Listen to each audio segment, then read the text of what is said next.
Hey everyone, thanks for tuning in. Just a quick note that you're going to hear often now.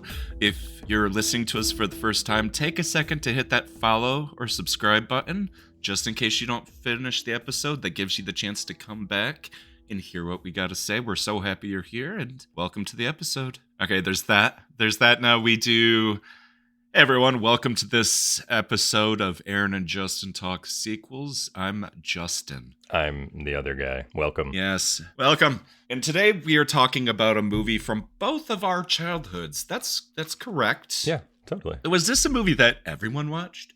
I remember hearing about it on the bus. Like we were waiting to leave. Really? Yeah. And I don't know who, but some people were talking about it. Between then and now, I had not watched these again. And I kind of misremembered. I thought that I had remembered the second one more than the first, but actually I had kind of remembered the first more than the second. Yep, I had almost no memory of the second, which made it even more fun. Oh, it's so bizarre. So bizarre. And so these both would have been VHS watches for us. Yep. So we're talking about Bill and Ted's Bogus Journey, the sequel to Bill and Ted's Excellent Adventure. And everybody kind of remembers these as Keanu Reeves' big beginning. There's not a memory that us at our age have before this. No. Of Keanu Reeves. I don't think so. Because then shortly after, it would be like Point Break, and then his disastrous turn in Dracula. He is... Which I love, but he's miscast. Keanu Reeves at this time was not what you would consider a good actor. And so I just don't think he had the chops. I think he was kind of unique. I don't know another actor of his persuasion, I guess, at that time that had that surfer laid back. I don't know. I can't think of another guy. Like, I think he played it up as Ted in these movies, but it still kind of came a little natural to him because he just had this real laid-back feel to him. Yes, and thinking about Bram Stoker's Dracula after watching Bill and Ted, it's hard to not imagine him going, dude, in Dracula. And he could have. Dude, he could have. And then they could have said, like, well, that is an appropriate term for 1899 London. They used to say dude quite often.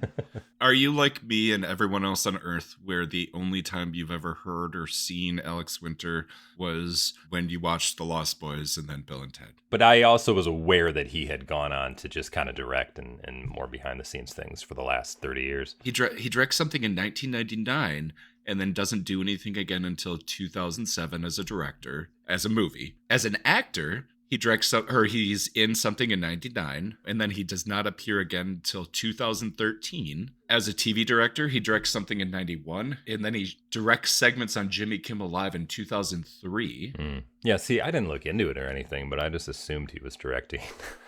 TV acting, 93, and then nothing again until 2007. And there's just a weird gap, and it doesn't... I wasn't going to go... deep on him, but it doesn't really give a reason for gaps. So whatever. It just is. I have no quarrel with this man. He's always been absolutely just fine. You know what? I think for a lot of people, a lot of artists, they're consistently working, and then it feels like when there's a couple of years in between, they kind of disappeared. But for like most humans, time flies. Yeah. Like before you know it, 5 years can pass when you had plans for things, but you never really did it. You know, I do understand. So it's not. So maybe he left. Maybe he had a family. Maybe he just did some things. And before you know it, it's 99. So Bill and Ted comes out 1989, big hit. Can you do the elevator pitch for Bill and Ted? Yeah, the elevator pitch. The story about these two dudes. Look, guys. Surfer culture in California is so big right now. We've got to get in this. There's synergy here, okay? So two dudes from San Dimas, which is just a place I found on a map. Which is real, though. Yeah. Find out that their music, they're horrible musicians. Their music someday will unite the world. They need help to get to that point, I guess. So the future society comes back to give them a time machine phone booth that they can then help pass their history exam. Excuse me. This is my floor. It was nice talking to you. Good luck with wherever you were going. It looks like you're delivering a pizza. That's cool. Yeah. I gotta go. Yeah, he was in the elevator, so he's just like, what's the time machine? Oh, I don't know. It's like an elevator. Phone booth. This is a phone booth. They're like, oh, like Doctor Who? Who? Doctor Who. It's a show that's been on for the past 35 years. Which I never made a connection. I never even made it either. I was reading about it, and they were like, yeah, the writers didn't really know that there was already that TARDIS thing, which is a phone booth. Like, it was so obvious watching it this time, but just back then, obviously, just nothing. I don't know. That's pretty much it. Two dudes have to time travel in order to pass their history exam so they can not fail and become these amazing musicians that unite the world someday. I guess that's a better pitch. Yeah, that's a perfect pitch, and that's exactly what they do. It's such a simple story. Where are you falling on how much you like them? Like, because I feel like they're great. There's a homemade charm that a lot of these kind of movies have from the late 80s, early 90s. I'm sure there's a nostalgia factor. But the thing that makes it likable is that you actually do like Alex Winter and Keanu Reeves. You like them a lot. Right. You don't seem like they're just bumbling idiots, although they're just kind of goofy. But you don't, so it's not like insulting to you. They're not like playing these characters like we're fucking idiots, laugh at us. They're just honest boys. Anyway, what I understood as a kid about California comes from this movie or this franchise and like Saved by the Bell. So that's like kind of how I understood what kids were like in California. Accurate or not. Not to switch real quick, because I'm still stuck on how well made these movies were. The director for the first one, Stephen Herrick, Critters, first movie. Great movie. And then he does Bill and Ted. Mm-hmm. And then he does Don't Tell Mom the Babysitter's Dead. And then The Mighty Ducks. And then The Three Musketeers. That's right, yeah. And then he reaches new heights with Mr. Holland's Opus. Wow. Academy Award winning. With well-known great guy Richard Dreyfuss. And then he does 101 Dalmatians. Another classic, really. Yeah. After that, the quality starts to get questionable. But he had a hell of a run in the 90s. That's crazy. Some of these guys got pushed out because of all the popular 90s filmmakers like Tarantino and Kevin Smith and Wes Anderson. I think a lot of I remember we talked about this with the Landis episode about Coming to America, whatever we talked about then. And just how like I felt like John Landis and Stephen Herrick and whoever else, like they're perfectly capable of continuing on in that movie making world if they could just get a shot. But I think there was just so many popular cool kids coming up that they all got pushed out. And only the real classic guys got to stick around, like Scorsese and Spielberg and Coppola even. I don't think you're wrong there at all. Even like Joe Dante, which is what Bogus Journey reminds me of. It reminds me of a big Joe Dante film, like Gremlins. I love Joe Dante. He's so good. Yeah. Well, we were watching Gremlins 2 last night. We watched a little of that, and we also watched a little of Christmas Vacation. We were kind of moving back and forth, just a couple of Christmas movies. He goes to conventions now. Mm-hmm. It'd be cool to meet Joe Dante. I'd be down with that. Yeah, I think it's cool for us. I don't think it's that cool for him, honestly. I mean... Nope. It feels bad for him. I mean, I'm sure he's making money, and who gives a shit? But at the same time, like, how come he's not directing something awesome right now? Yeah. George Miller, he still gets to make his Mad Max films, but he had a hit. You gotta have a hit, and then they'll let you do more. But he's like in his 80s. He is so old. Anyway, Bill and Ted. Something that's notable about Bill and Ted's Excellent Adventure is that they play pretty loose with time travel. Yeah, I would say. They introduced this element, which has another movie where they will strategically travel through time just to do one thing and then come back. Like, this is that thing in these movies that was really apparent, where they would remind themselves to travel back in time after the adventure was over to place something there that would help them then. Right, like the keys to the jail. Yeah, and then they don't have to waste our time showing it later, though. We just trust that they did that. But when you think about it, when did they do that? Right. We want to time travel. And then in order to make that happen, anything else goes. Like, they didn't give it any thought, I think, beyond that. They're going to meet their future selves, and then anything that we need to do, we'll just do. Like, I don't really think there was any thought behind how to make it work. They were just having fun with it. For sure. They did the same thing in Back to the Future, where I think Bob Gale and Bob Zemeckis tried to make time travel make sense in Back to the Future. But then Back to the Future 2, they went Bill and Ted. Doc Brown has to come back from the future and tell Marty he has to do something so they don't fuck up his future. But it hasn't even happened yet. Like, why would you go back in time to bring somebody to the future to change something in the future and then just bring them back in time? Like, it's just weird to me, right? That's actually a really good point. You look at Back to the Future Part 2, that's a little shaky because all it is Doc Brown judging Marty. Right. If I was Marty, I'd be really offended. I'd be like, Doc, that's the future? We can't control the future, man. Like, let's just live our lives, man. No, Marty, you suck. We gotta fix it. Thanks for telling me, and now I'll keep an eye on it. Yeah. Now that I know things could get messed up, maybe I'll work on it, being a better dad or something. Or Doc doesn't say shit, and when his kid's born, Doc quietly offers tutoring services or something. Or he writes a letter to Marty not to be opened until like a week before the incident he wants to correct happens, and then they can take steps to make sure it doesn't happen. But like to have to bring him there to change it and then just go back and be like, well, I hope that worked. I just always found that kind of funny. Yeah, like taking steps to change that should be the things that end up changing it. Yeah, or causing it. Yeah. Right.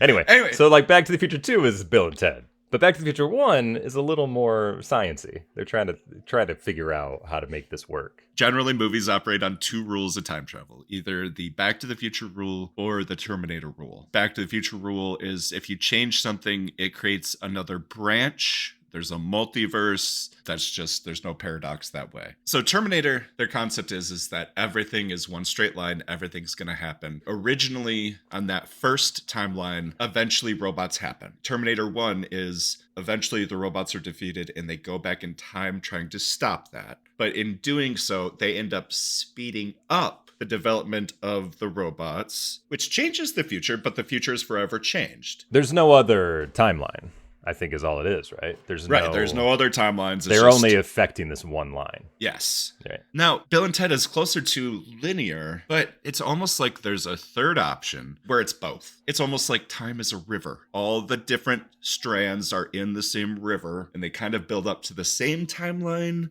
but I don't know. Like, I got really meta with it in my head, and I can't... Time is a river. Sounds like a song. Yeah, and the funny thing about Bogus Journey is that time isn't as big a deal. Like, the first one's all about time travel, where this one is more about death. Yeah, let's just get into Bogus Journey. But there is time travel, because there's a villain from the future in the sequel. So that's what we have to deal with. But that's the only real time travel. But they also treat time travel like they're just different dimensions. So it's a little all over the place. I had the same thoughts as you, and then I just went back to the titles, and then you recognize that time travel is not in any of these titles. We focus maybe too much on it because of our memories. Well, the phone booth is such a pop culture image. Yeah. But it really doesn't come into play as much in the sequel. Like at all. Yeah. Yeah, so we just got some dick in the future. He doesn't like Bill and Ted, and he wants to take over. Yeah, because he doesn't want... You know what? The sequel made it feel like it was more of a communist kind of future than the first one let on. So this guy is actually the revolutionary that's just like, I don't want to live like that. I don't want to live in this peaceful world where we're all supposed to be happy and everything. I want a little more free choice. It made me think of Demolition Man. Yeah, there you go. Yeah, totally. Demolition Man. So he's like the bad guy, but he's kind of like, he's got some good points. Can't we make our own mind up? Like, do we have to follow these fools with their fucking peaceful music and shit? No, I want to do my own thing. But of course, he takes it to the extreme where it's like, I need to go kill them. And everybody has to do my thing. Yes, and he wanted to be the lord and ruler, right? Yeah. Yeah. So their thing sucks. My thing's good. Yeah, so he's still obviously the villain. He's the villain, and he sends two evil robots back in time to kill Bill and Ted. But again, that's where the river comes in for me, because it's just such a clear paradox of, I'm going to go back in time to make sure that these guys who created my present never happen. Mm-hmm. But won't that mess up your present? It's just a river, man. Because where is he going to be once you kill Bill and Ted? He doesn't know. But he imagines once he kills Bill and Ted, everything in his present will be exactly the same, except for some reason he'll be able to take power. What would you put the first Bill and Ted's Excellent Adventure, on the problematic meter? Something that has not aged well in terms of socially.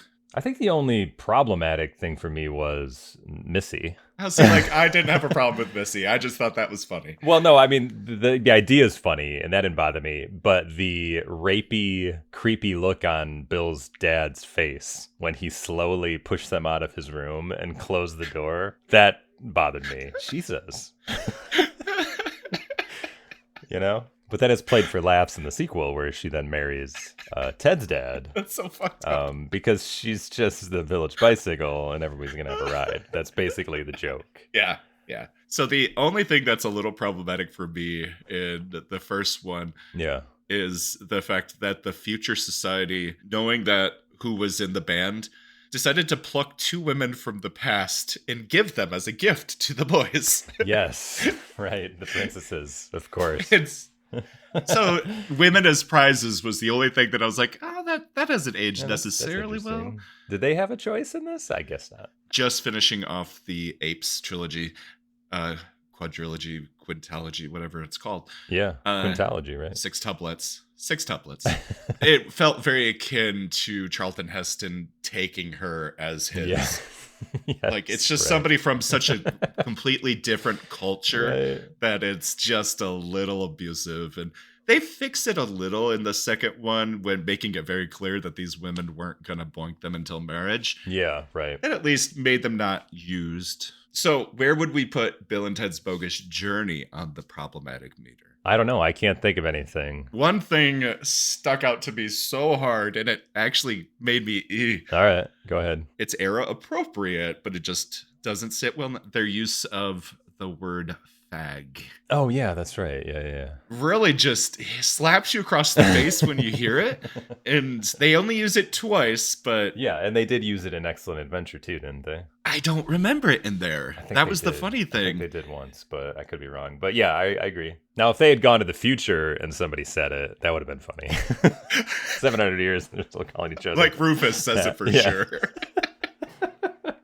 Oh, like Rufus, come on, this is George Carlin, for God's sakes. He was all about the 7 words you can't say on TV. He's still saying it. He probably brought it to the future. That's another misremember as well. Like, I thought he was in the second one way more than he was. But real quick, where was I going with that? I lost the F word.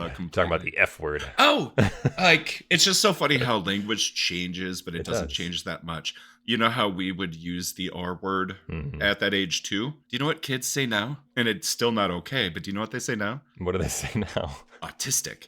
Yeah, like as an insult? As the same way we said the R word, they say autistic. Oh, that's not that good. No, it's terrible, but it still happens. Like, what are you, autistic? Like that? Yeah. Like, stop being autistic. So stupid. Yeah, it was always stupid, and it was stupid when we did it back then too. Like, oh, God. Anyway, back to Bill and Ted's Bogus Journey. I love how simple the plots of these stories are. Yeah, he sends them back in time to stop Bill and Ted. What do? They do it. They fucking take Bill and Ted into the desert and fucking murder them. Yeah, the bad usses. The robot versions of Bill and Ted that go to take over and kill them. Yeah. Because this Bogus Journey is not an Excellent Adventure. Excellent Adventure was a simple, we need to go back in time and grab a bunch of historical figures that can help us pass our history exam. This one is about they're going to die, and then they have to fight their way through hell and heaven in order to save the day again. It's wild. So what is their goal for getting back to life? Is it just to save the babes? Yeah, I think to save the babes. But also they just feel cheated. Yeah. That they were killed by this future guy and his robots. Like, that's no way to go out. Total dicks. Total dicks. Most heinous. It's so funny. They don't even care about the bad guy. Like, they never think about the plan. They never wonder what's going on. I just thought it was fun to see a film about dying. There was like, they weren't just okay with it. Like, most people just die and then I guess that's it. We'll just move on. But they were actively trying to fight to be like, we got to get back alive. It's kind of like what Dreams May Come is the only other movie I can think of. Is that Robin Williams dead or his wife dies and he like has to like, he's like fighting to like get back alive or find her because she went to hell. I don't know. Saw it once and I don't. But like death is so final that it was just funny to see a film where it was just another challenge to them. The joke there, though, is they're too stupid to do it. They're like, no, we want to keep living. And then upon doing that, they meet death. And he actually becomes a big part of their lives, which is pretty And their band, yeah. Yes, he's the bassist in the band. William Sadler. Are you familiar with William Sadler, who played Death? I recognized him right away, but I do not remember him. The thing I knew him best from was Tales from the Crypt, Demon Knight. He was the good guy that tried to fight the demons. That's just how I knew William Sadler. Oh, shit. Shawshank Redemption. Oh, he's in this movie twice. That's why I recognized that guy. Did you notice? Yeah, he's very briefly seen as himself, right? And as he's English. The British. Yeah, yes. The British guy. It's like, oh my, or whatever he says. Oh dear. I was like, oh, that's Sadler right there. And also, I've been watching the Tales from the Crypt episodes. I have the DVDs of all the seasons. And in the first season, he's in one of the episodes. So I was like, oh, yeah. I was like, all right. So he was already in the Tales from the Crypt world. That's how he got the role of the film, Demon Knight. You know, who knew? And he was the president in Marvel. I also read that, but I can't place him. He must have lost re-election to Harrison Ford's Thunderbolt Ross, right? Well, in between is what's his name? Who? He was. You never watched Secret Empire?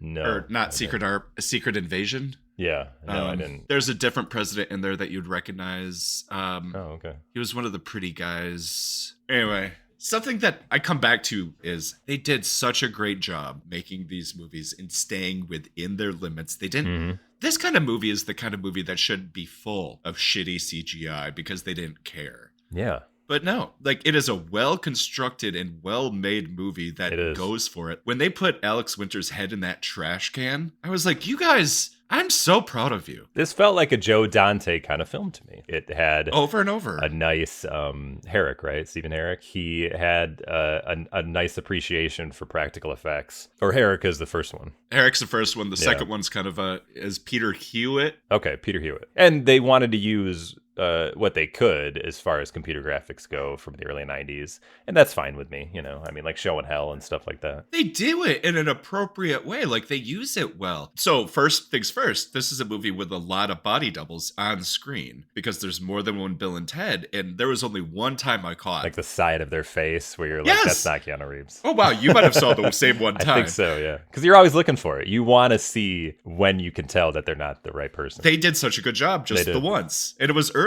So they kill them, pushing them off a mountain. But then they immediately shift their color palette to muted and change the color of the clothes, even though it's the same clothes, to muted to show that they're ghosts. And it was awesome. It was a great way of showing that they were dead. And they immediately run to try and tell people that they're dead. So they go to their dad because they're still kids. And they're like, I got to get my dad to help me. I mean, that is some horrible CGI when they get sucked into the ear holes. Yeah, it was not great. But seeing his dad act like Ted was pretty funny. He nailed it. The other guy, not so much. I don't like that guy. I think I'm biased.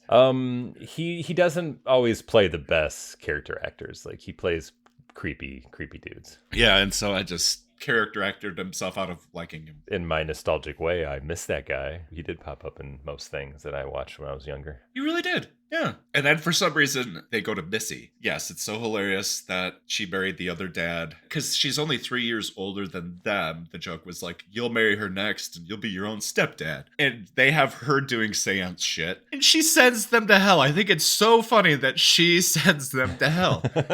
So they when they die, they're kind of in limbo. Is that the idea? Maybe. And then they got to fight their way out of hell. Oh, no. Before that, they meet Death. Death is there to immediately take them to the afterlife. And You're right. Yeah. They use the word in English. This is called a wedgie.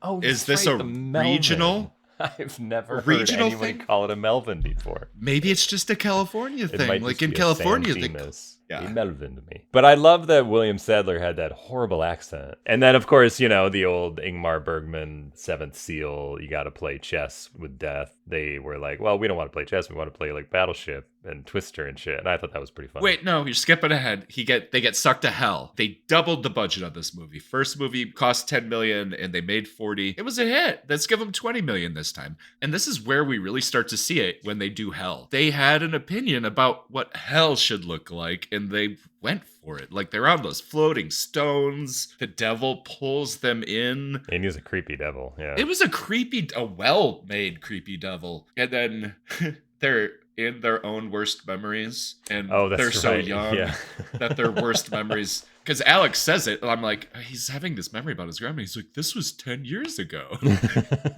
I mean, I think the joke there is that's how we all remember our grandparents as these old scary things. I guess so, yeah. Yeah. That's funny. And then, as if the film couldn't get weirder, they go to heaven and they need to build robot versions of themselves to take out the more advanced robot versions of themselves from the future. So in heaven, they meet a Martian named Station. And this is my issue with creature features of the 80s and 90s is that you have clever ones like Gremlins, and then you have gross ones like this. Yes! It made the movie a little hard to watch. They could have done anything here, and they decided that Martians went to heaven too, that there were they Martians? Because they just kept calling them Martians. Yeah, you're right. Like, we don't know what the creatures actually were. But this like the naked bodies, and it's got like a glisten to it, and the body hair. I'm like, what the fuck? Who would design this shit? It had a great ass. And so it's separate. They finally get back from heaven to Earth, and then it separates. Or no, it is two people. No. Yeah, it's two little guys. Yeah, it's two little Martians, and then it joins together to form one giant Martian with a great ass. And now it's even grosser. Yeah. And it builds the robots, which I love the design of the robots it builds, because he uses found. It's kind of a whole thing about the movie itself that it just uses found objects to make robots. Yeah. So those are fun. Thought it was weird at first, but I could go with it. Let's talk about heaven for one sec. Heaven is almost universally always a place that I would not want to spend eternity. Ever. It's like the guy who wants to kill Bill and Ted from the future. That's where he's living. He's living in that kind of utopia shit that he doesn't want to be a part of. Yeah. And why is God recommending station to these guys? That's just interesting. Why wouldn't God just make the robots? He's God. Yeah. Did they say the word station in the first movie? No. I feel like they did. I don't think so. And then this is what I think they did. I think they said station, like it was exclamation of some sort of cowabunga or radical. And then in the sequel, they made this character be that name. Interesting. But just like Melvin, I don't get it and I don't understand it. No. It's just a local dialect. So they go, the whole thing is they're in a battle of the bands. That's the thing. In the first movie, it's the history report. And this one, they have to win the battle of the bands. 5 years later. They're losers. But it's only been 2, right? In real time, right? Or 2 or 3. Oh, yeah. In real time, it's 89 to 91. Yeah. Well, that makes more sense for Face the Music, that it's only been 25 years. Have you seen Face the Music? Yeah, I watched it 2 days ago. I know nothing about it. I'm so excited. Okay. Because they keep saying 25 years, but it's actually been like 37, because I think they wanted their kids to only be 25 or something. Anyway. Yeah. So they have to win the battle of the bands. And of course, it all comes together where everyone they've met is in the band. They're the Wild Stallions. Yeah. Death on bass. Their two babes were the drummer and keyboards, I think. Oh, yeah, that sounds right. They were in the first movie as well. They were part of the band. So that gave them a little something extra. They weren't just their prizes. They were actually band members. Yeah. So they were gifted the drummer and the keyboardist as well. So the bad guy comes. And he's like, I'm those guys' boss. They do their time travel tomfoolery to take his gun away. They said something really clever in there, though, to actually address a problem where he's doing the same thing, where he's going to travel to the future. It's like, no, because you lost. You're not going to be able to travel to the future. And so we did all that just to mess with you. Oh, yeah, that's right. Yes, this is where they play fast and loose. Yeah. With time travel. The irony is going to be that Bill and Ted is probably closer to accurate time travel than any of the others. I'm just saying it. Maybe, yeah. And then they beat the bad guy. Really not hard because they're all losers. They beat the bad guy, and their robots created by Station also very easily beat the robots from the future, who just are like, well, we're defeated, and then they get their heads punched off. Yeah, there wasn't any battle there. I was surprised there wasn't a battle. Pretty noble. I liked it. And then the guys are like, oh shit, we still don't know how to play.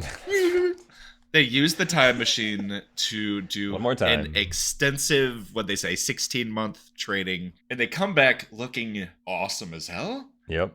And they come back with kids. And they're married. It was sweet. Little Bill and little Ted. And they could rock and roll. And then in the credits, we see how they play the Grand Canyon and they just become a huge hit, right? Yeah. Because we're led to believe that they have now became what the future society looks upon them as the saviors of the world. And I'm hoping that the third movie, again, don't spoil me. I'm hoping the third movie I won't spoil is it. just jumping in at a point in time in that future. I'm hoping that song from the end is the song, but it might not be. Don't spoil. But I really liked that song they did. Yeah. If you liked Bill and Ted's Bogus Journey, you will also like Bill and Ted Face the Music. Good. Let me put it that way. Yeah. Yeah. Because I'm excited to see it. Because it's also a wild trip out of nowhere. I think you'll like it. I'm very excited, yes. And all of you should be excited too, because next episode we're going to talk about it. And I'm going to talk about time travel more. I have more thoughts here. Oh, great. Bill and Ted, it's great. I hope you enjoyed this conversation that we had. Do you watch Wayne's World?